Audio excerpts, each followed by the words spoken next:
ఇంకొక విశేషం ఏమిటి అంటే ఈ సంక్రాంతి రోజున పెరుగు దానం చేస్తే చాలా ప్రత్యేకత. పెరుగుని దానం చేయటం ఏంటండి?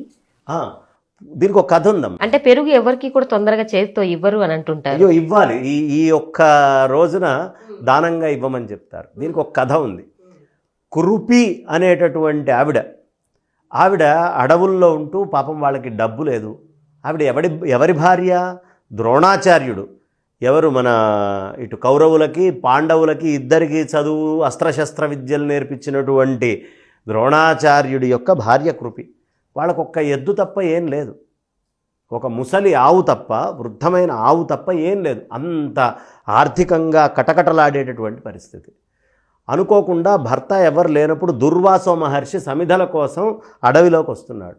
అడవిలో ఈ తల్లి అక్కడ ఆశ్రమంలో ఉంది. ఈవిడ్ని చూశాడు.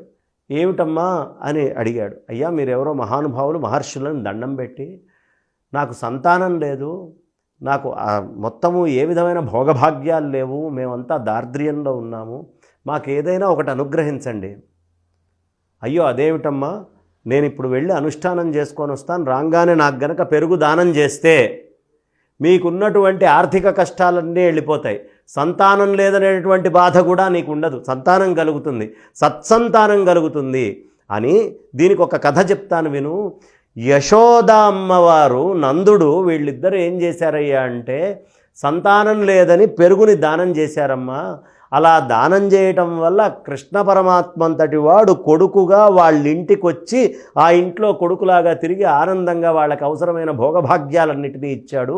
కృష్ణయ్య యొక్క జననానికి కారణము పెరుగుదానము, కాబట్టి అది ఇవ్వు అన్నాడు. ఆవిడ ఇచ్చింది. ఆవిడ ఇచ్చిన తర్వాతే ద్రోణాచార్యుల వారు కౌరవులకి పాండవులకి అస్త్రవిద్య నేర్పించే గురువుగా వెళ్ళారు.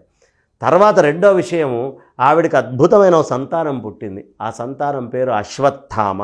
అశ్వత్థామ కూడా చిరంజీవి అయినటువంటి కొడుకు పుట్టాడు ఆ రోజు పెరుగుదానం చేయటం వల్ల. కృష్ణయ్య చిరంజీవి. సంక్రాంతి నాడు ఎవరు బ్రాహ్మడికి పెరుగుదానం చేస్తారో వాళ్ళ యొక్క పుత్రుడు, వాళ్ళకి పుట్టేటటువంటి పుత్రుడు చిరాయుష్మంతుడై ఉంటాడు, కీర్తి కలిగిన వాడై ఉంటాడు.